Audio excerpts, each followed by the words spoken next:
దేశ సంపదను కార్పొరేట్ శక్తులకు దారాదత్తం చేస్తున్న ప్రధాని నరేంద్ర మోదీ విధానాలను వ్యతిరేకించాలని ఏఐకేఎస్ జాతీయ నాయకులు జూలకంటి రంగారెడ్డి పిలుపునిచ్చారు. ప్రజా సంపదను కాపాడుకునేందుకు కార్మికులు, రైతులు, ప్రజలు ఐక్యంగా ఉద్యమించాలని కోరారు. క్విట్ ఇండియా ఉద్యమ స్ఫూర్తితో సోమవారం నిర్వహించిన జైల్ భరో కార్యక్రమంలో భాగంగా మిర్యాలగూడ స్థానిక బస్టాండ్ ఎదుట సిఐటియు, రైతు సంఘం, వ్యవసాయ కార్మిక సంఘాల ఆధ్వర్యంలో రాస్తారోకో నిర్వహించారు. సుమారు 2 గంటలపాటు కొనసాగిన ఈ కార్యక్రమంతో ప్రజలకు ఇబ్బందులు కలుగుతున్నాయనే కారణంతో పోలీసులు జూలకంటి రంగారెడ్డితో పాటు ఆయా సంఘాల నాయకులను బలవంతంగా అరెస్టు చేశారు. ఈ సందర్భంగా జూలకంటి రంగారెడ్డి మాట్లాడుతూ కేంద్రంలోని బీజేపీ ప్రభుత్వం కార్పొరేట్లకు అనుకూలంగా వ్యవహరిస్తూ కార్మిక, రైతు, ప్రజా వ్యతిరేక విధానాలను అమలు చేస్తోందని విమర్శించారు. బ్రిటిష్ ప్రభుత్వానికి వ్యతిరేకంగా స్వాతంత్ర్యం కోసం సాగిన క్విట్ ఇండియా ఉద్యమ స్ఫూర్తితో నేడు కార్పొరేట్ పెట్టుబడిదారులు, మతోన్మాద శక్తులకు వ్యతిరేకంగా ఉద్యమించాల్సిన అవసరం ఉందన్నారు. బీజేపీ ప్రభుత్వం నయా ఉదారవాద సంస్కరణలను అమలు చేస్తోందని, అందులో భాగంగానే లేబర్ కోడ్ల అమలుకు సంబంధించిన ఫైనల్ రూల్స్ను నోటిఫై చేసిందని అన్నారు. సులభతర వ్యాపారం పేరుతో పెట్టుబడిదారుల గరిష్ట లాభాల కోసం కార్మిక చట్టాలను బలోపేతం పరుస్తోందని ఆరోపించారు. ప్రపంచవ్యాప్తంగా కార్మికులు పోరాడి సాధించుకున్న 8 గంటల పనిదినాన్ని 12 గంటలకు పెంచుకునేలా యాజమాన్యాలకు స్వేచ్ఛ కల్పిస్తోందని విమర్శించారు. కార్మికుల ప్రాథమిక హక్కు అయిన సమ్మెపై ఆంక్షలు విధించడంతో పాటు కార్మిక సంఘాల గుర్తింపు, రిజిస్ట్రేషన్ను కష్టతరం చేస్తోందన్నారు. వామపక్షాల పోరాట ఫలితంగా 2005లో అమలులోకి వచ్చిన మహాత్మాగాంధీ జాతీయ గ్రామీణ ఉపాధి హామీ పథకాన్ని నీరుగార్చే విధంగా కేంద్ర ప్రభుత్వం వ్యవహరిస్తోందని జూలకంటి విమర్శించారు. కార్యక్రమంలో సిఐటియు జిల్లా కార్యవర్గ సభ్యులు మల్లేష్, నాయకులు రవి నాయక్, రైతు సంఘం జిల్లా కార్యదర్శి వీరేపల్లి వెంకటేశ్వర్లు, జిల్లా కమిటీ సభ్యులు రాగిరెడ్డి మంగారెడ్డి, వినోద్ నాయక్, వ్యవసాయ కార్మిక సంఘం నాయకులు రమేష్, చేనేత కార్మిక సంఘం నాయకులు భావండ్ల పాండు, ఐద్వా నాయకురాలు గోవర్ధన, అరుణ, సైదమ్మ, అనసూర్య, హమాలీ రైతు సంఘం నాయకులు బంటు వెంకటేశ్వర్లు, వసుక్కుల మట్టయ్య, టాప్రా నాయకులు జగదీష్ చంద్ర, సత్యనారాయణరావు, గిరిజన సంఘం జిల్లా కార్యదర్శి ఎర్ర నాయక్, ఎస్ఎఫ్ఐ నాయకులు జగన్ నాయక్, సైదా తదితరులు పాల్గొన్నారు. రైతులు పండించిన పంటలకు గిట్టుబాటు ధర కల్పించాలి, రైతు వ్యతిరేక నల్ల చట్టాలని రద్దు చేయాలి, కార్మిక వ్యతిరేక చట్టాలని రద్దు చేయాలి, 4 లేబర్ కోడ్లు తీసుకొచ్చిన వాటిని రద్దు చేయాలి, తర్వాత ఉపాధి హామీ చట్టాన్ని రద్దు చేసి కొత్త చట్టాన్ని తెచ్చారు. అందుకనే రైతులకు, కార్మికులకు, పేదవాళ్లకు అన్యాయం జరిగేటువంటి పద్ధతుల్లో చట్టాలను తీసుకొచ్చారు. ప్రజల మీద పన్నుల భారం వేసేటువంటి చట్టాన్ని తీసుకొచ్చారు. కార్పొరేట్లకు అనుకూలమైనటువంటి ఒక చట్టాన్ని తీసుకొచ్చారు. అందుకని ఈ చట్టాలన్నీ చూస్తే అదానీ, అంబానీ ఈ అనుకూలమైన చట్టాలు ఎవరు తెస్తున్నారు? మోడీ, అమిత్ షా. వాళ్ళు రాజ్యాంగాన్ని పక్కన పెట్టి, రాజ్యాంగంలో ఉన్న చట్టాలన్నింటినీ పక్కన పెట్టి తమ ఇష్టం వచ్చినట్టుగా మార్పులు చేసుకొని కార్పొరేట్లకు అనుకూలమైన చట్టాలు ప్రజల పొట్టగొట్టి రైతులకు, కార్మికులకు అన్యాయం చేసే చట్టాలని ఈ 2-3 రకాల చట్టాలను ఇవాళ అమలు చేస్తా ఉన్నారు. వాళ్ళని వ్యతిరేకించేటువంటి వాళ్ళ మీద కేసులు పెట్టి జైల్లో పంపుతా ఉన్నారు. ఎన్ని తప్పులు చేసినా, ఎంత అవినీతికి పాల్పడ్డా, ప్రజల సంపద ఎంత దోచుకున్నా వాళ్లకు మాత్రం బీజేపీ జెండా కప్పి, ఆర్ఎస్ఎస్ వాళ్ళ జెండా ఇచ్చి, కర్ర ఇచ్చి వాళ్ళ పాపాలన్నీ, వాళ్ళ తప్పులన్నీ మాఫీ చేయడం అనేది జరుగుతూ ఉంది. ఎవరిచ్చాలో వీళ్ళకి అధికారం? ఇవాళ ప్రజలు ఎన్నుకున్నది దీని కొరకేనా? ప్రజలు ఎన్నుకున్నది దేని కొరకు? నిరుద్యోగ సమస్య పరిష్కారం చేయడానికి ప్రతి సంవత్సరం 2 కోట్ల మంది నిరుద్యోగులకు ఉద్యోగ అవకాశాలు కల్పిస్తామని మరొక 2 కోట్ల మందిని నిరుద్యోగులు తయారు చేస్తా ఉన్నారు. రైతులకు గిట్టుబాటు ధరలు కల్పిస్తామని చెప్పేసి రైతు వ్యతిరేక చట్టాలు తీసుకొచ్చి వ్యవసాయ రంగం దెబ్బతినే విధంగా, రైతులకు నష్టం జరిగే విధంగా రైతు వ్యతిరేక చట్టాలు తీసుకురావడం జరిగింది. కార్మికులకు మేలు చేస్తామని 8 గంటల పనిదినాన్ని 12 గంటలు చేయవలసిందే, సంఘాలు పెట్టుకోవడానికి వీల్లేదు, మీరు ఇష్టం వచ్చినట్టుగా యాజమాన్యాన్ని అడగొద్దని చెప్పేసి కార్మిక వ్యతిరేక చట్టాలు తీసుకురావడం అనేది జరిగింది. చాలా దుర్మార్గమైన పద్ధతుల్లో 100-90% ప్రజలకు అన్యాయం చేసేటువంటి పద్ధతుల్లో అందరికంటే ఎక్కువ కష్టపడి పనిచేసేటువంటి శ్రమజీవులకు వ్యతిరేకంగా వాళ్ళకు అన్యాయం చేసేటువంటి చట్టాలను ఇవాళ మోడీ ప్రభుత్వం అనుసరిస్తుంది. ప్రజల మధ్య ఐక్యత లేకుండా మత విద్వేషాలు రెచ్చగొడతా ఉన్నారు. అయోధ్యలో చివరికి రామాలయం అక్కడ బాలరాముని విగ్రహం పెట్టేసి దోచుకుంటా ఉన్నారు. 100 కోట్ల రూపాయలు ఇవాళ అయోధ్యలో రామాలయం కట్టి ఆ పేరుతోటి దోచుకుంటా ఉన్నారు. ఇవాళ విద్యార్థులు యువకులు నీటు మరి పరీక్షకు సంబంధించినటువంటి లీకేజ్ విషయంలో మీరు రాజీనామా చేయాలి, కేంద్ర మంత్రి బాధ్యత వహించి రాజీనామా చేయాలని చెప్పంటే రాజీనామా చేయకుండా మరి మొండికేసి ఉండటం వల్ల లక్షలాది మంది విద్యార్థులు యువకులు ఢిల్లీ మొత్తం కూడా ముట్టడిచి చివరికి రాజీనామా చేసేదాకా వదిలిపెట్టలేదు కాక్రోచ్ జనతా పార్టీకి సంబంధించినటువంటి సోదరులు. అదేవిధంగా పార్లమెంటులో తమ ఇష్టం వచ్చినట్టుగా డీలిమిటేషన్ 33% రిజర్వేషన్ తీసుకురావాలని 2 క్లబ్ చేసి పెట్టడం వల్ల దాన్ని ప్రతిపక్షాలు వ్యతిరేకించాయి. దాన్ని వెనక్కి తీసుకోవడం అనేది జరిగింది. కేంద్రంలో ఉన్నటువంటి మోడీ ప్రభుత్వం వట్టి ముదనష్ట ప్రభుత్వం. చిన్న మధ్య వ్యాపారస్తులు కూడా బతికే పరిస్థితి లేదు. ఇవాళ చిన్న మధ్య తరగతి ప్రజలు బతికే పరిస్థితి లేదు. మనం అందరం ఆలోచించాలి. అప్పులు తీసుకొస్తే అప్పులు మన మీద పడతా ఉన్నాయి. వాళ్ళు తీసుకునే నిర్ణయాలన్నీ కూడా మన నెత్తి మీద పడతా ఉన్నాయి. ఏ ఒక్కరికి కూడా మినహాయింపు లేదు.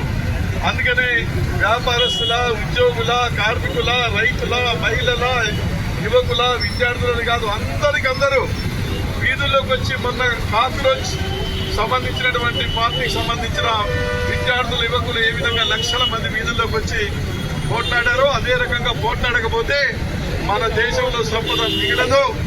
మనం మరిన్ని కష్టాల పాలు అవుతామో, ధరలు అద్దుపద్దు లేకుండా పోతాయి. ఇవాళ మనకు కరువు అనేది విపరీతంగా వస్తూ ఉంది.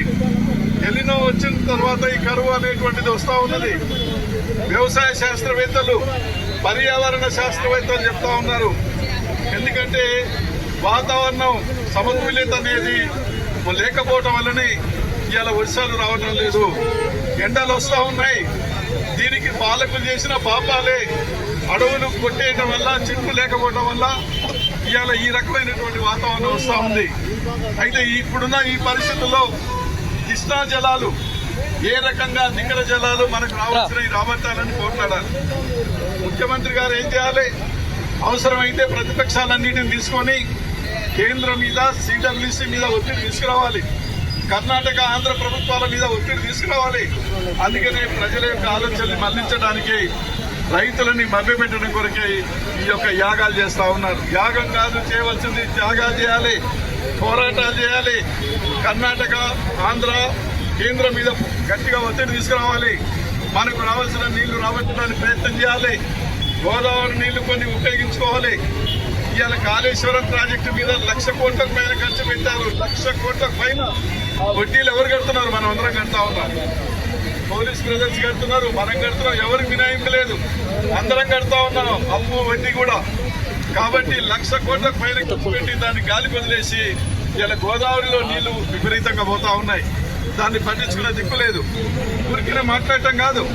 అందుకనే ఉన్నంతలో ఈ అవకాశాన్ని ఉపయోగించుకొని కృష్ణా జలాలు, గోదావరి జలాలు ఉపయోగించుకొని కరెంటు కూడా రైతులకు సరిపోయే విధంగా సప్లై చేసి ఆ రకంగా ఆదుకోవాలి తప్ప ఈ రకమైన త్యాగాలు చేసి వర్ణయాగం చేస్తాం, తర్వాత ఏంటంటే డబ్బుల యాగం చేస్తాం, నిరుద్యోగ యాగం చేస్తాం, ప్రభుత్వ యాగం చేస్తాం. మరి పోలీసులు ఎందుకే? మీరంతా ఎందుకు యాగం చేస్తే అయిపోతుంది? పోలీసు అక్కర్లేదు, మిలిటరీ అక్కర్లేదు, యుద్ధాలు అక్కర్లేదు, ఏం అక్కర్లేదు. అన్ని యాగాలతో పరిష్కారం అయిపోతే ఈ శిక్షణలు ఎందుకు? ఇవన్నీ ఎందుకు? ఎస్కేఎం సభ్యులందరూ కూడా టోటల్ గా హాజరవడం జరిగింది. ఇవాళ నరేంద్ర మోడీ సర్కారు అధికారంలోకి వచ్చి 12 మాసాలు అవుతున్నది. 12 సంవత్సరాల కాలంలో టోటల్ గా ఏం చేశారని చెప్పేసి ఒకసారి ప్రజలందరూ కూడా గుర్తుంచుకోవాల్సిన అవసరం కూడా ఉంది. రాజకీయాలు మాట్లాడుతున్నాం, రాజకీయాలు పక్కకు పెట్టండి. ఆయన ఏ పార్టీలో ఉన్నప్పటికీ ఎవరికి ఏం చేశారనేది ప్రజలందరూ గ్రహించుకోవాల్సిన అవసరం ఇవాళ మొత్తం కూడా సభ్య సమాజం మీద ఉంది. ఇలా కార్మిక వ్యతిరేక చట్టాలు తీసుకొచ్చి దేశంలో 4 లేబర్ కోడ్లను తీసుకొచ్చి ఇవాళ మొత్తం కూడా కార్మికుల మీద వృత్తి 8 గంటల పనిదినాన్ని మళ్ళా 12 గంటల పనిదినాన్నిగా వెట్టి చాకిరి చేసే దిశగా మళ్ళా కొనసాగింపుగా ఉన్నటువంటి పరిపాలన మనం చూస్తున్నాం. ఇలా రైతాంగానికి ఇచ్చినటువంటి హామీలన్నింటిని కూడా నెరవేర్చకుండా రైతులు నడ్డివిర్చే పరిస్థితి ఉంది. ఎరువుల మీద సబ్సిడీలు ఇవ్వకుండా అదనం భారాన్ని రైతుల మీద పెడుతున్నారు. ఇలా మద్దతు ధర చట్టం తీసుకొస్తామని ఈ రోజు తీసుకొచ్చే పరిస్థితి లేదు. వ్యవసాయ కార్మికులకు 125 పని దినాలు కల్పిస్తామని చెప్తూ మహాత్మా గాంధీ పేరు మీద ఉన్నటువంటి పేరుని తీసేసి రాష్ట్ర ప్రభుత్వాలు 40% భరాయించాలని 40% మాత్రమే భరాయిస్తామని. నిరుద్యోగ సమస్య పెరిగిపోయింది. ఇలా ఎవరే పెరిగింది అని అంటే ఈ దేశంలో కార్పొరేట్లు బాగా పెరిగారు. ఆదాని అంబానీలు మొత్తం కూడా ఈ సంపద అంతా దోచిపెడుతున్నారు. ఇలా మనం చూస్తున్నాం. ఏ రాష్ట్రాల్లో చూసినా కొత్త ప్రాజెక్టులు కట్టినా ప్రారంభించిన మరుసటి రోజా లేదా 4 రోజులలో కూలిపోయే పరిస్థితులు ఇవాళ ఉన్నటువంటి దరిద్రం ఉన్నది. బిర్యానీ అమ్మలేక బంద్ పెట్టినటువంటి పరిస్థితి ఉంది. అయినా కూడా రాష్ట్ర ప్రభుత్వం నేటికి దాని మీద ఏమాత్రం కూడా స్పందించినటువంటి పరిస్థితి కనపడతా ఉంది.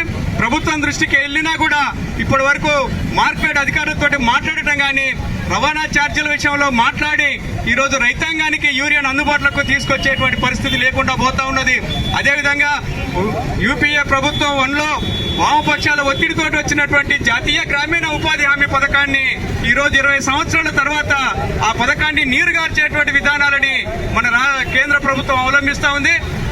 ఈ స్కీము ప్రారంభమైనటువంటి మొదట్లో 90% నిధులు కేంద్రం కేటాయిస్తే 10% నిధులు ఆయా రాష్ట్రాలు కేటాయించేది ఉండే. కానీ ఈ రోజు 60% కేంద్రం కేటాయిస్తే 40% రాష్ట్రాల దగ్గర కేటాయిస్తేనే ఆ స్కీమ్ ఉంటుంది, లేకుంటే లేదని చెప్పి ఉపాధి హామీ పథకాన్ని నీరుగార్చేటువంటి విధానాలను తీసుకొస్తా ఉంది. అదే కాకుండా విబీజీ రామ్జీ అనేటువంటి పేరుతోటి మహాత్మా గాంధీ పేరును కూడా లేకుండా చేసేటువంటి పరిస్థితి ఈ రోజు కొత్త పద్ధతిలో తీసుకొస్తున్నటువంటి పరిస్థితి ఉంది. పోరాడి సాధించుకున్నటువంటి హక్కులను ఈ రోజు 60 హక్కులను కాలరాసి హక్కులను సమ్మె చేసేటువంటి హక్కు కూడా లేనటువంటి. ఇంతకుముందు మనోళ్ళు మాట్లాడినట్టుగా కేంద్ర ప్రభుత్వం అనుసరిస్తున్నటువంటి ప్రజా వ్యతిరేక విధానాల మీద కేంద్ర ప్రభుత్వం ఇన్ని రోజులు కూడా ఈ 12 సంవత్సరాలు కూడా రాముడు ఆంజనేయ స్వామి అని చెప్పేసి ప్రజలని దేవాలయాల చుట్టూ తిప్పి వాళ్ళు పరిపాలన కొనసాగించారు. కానీ యువత ఇవాళ మొత్తం కళ్ళు తెరిచి ఈ కేంద్ర ప్రభుత్వం అనుసరిస్తున్నటువంటి రైతు కార్మిక ప్రజా వ్యతిరేక విధానాలను పూర్తి స్థాయిలో ఆలోచించి వాళ్ళు మాకు ఉద్యోగ అవకాశాలు కావాలని చెప్పేసి ఢిల్లీ నడిపొట్టున పెద్ద ఎత్తున ఆందోళన చేయడం జరిగింది. ఆ యువకుల్ని ఒక పురుగు లెక్క పోల్చి వాళ్ళని కాక్రోచ్ లెక్క పోల్చిన సందర్భంలో ఈ ఉద్యమం ఉవ్వెత్తున లేచింది.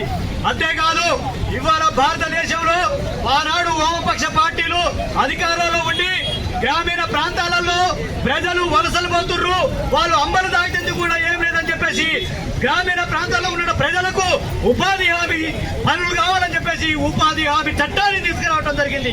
ఇవాళ ఆ ఉపాధి హామీ చట్టాన్ని శ్రీరామ్ పేరుతోని ఆయన ఇష్టం వచ్చినట్టుగా ఆయన ఏది మనసులో వస్తే అది చేసినట్టుగా దాన్ని నీరుగార్చి 100 రోజులు అని చెప్పేసి ఇవాళ రాష్ట్ర ప్రభుత్వం మీద నెట్టి పూర్తి స్థాయిలో ఆ ఉపాధి హామీ చట్టాన్ని వెనక నెట్టే పరిస్థితి అవపడతా ఉన్నది.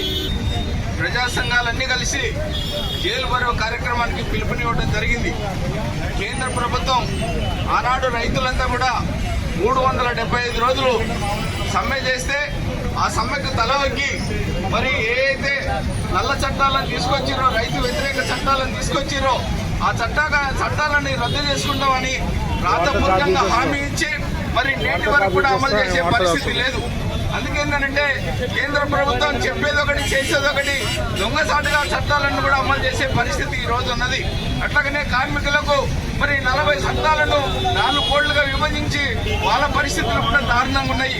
సమ్మె చేసే హక్కు లేదు, అట్లాగనే అడిగే హక్కు లేదు.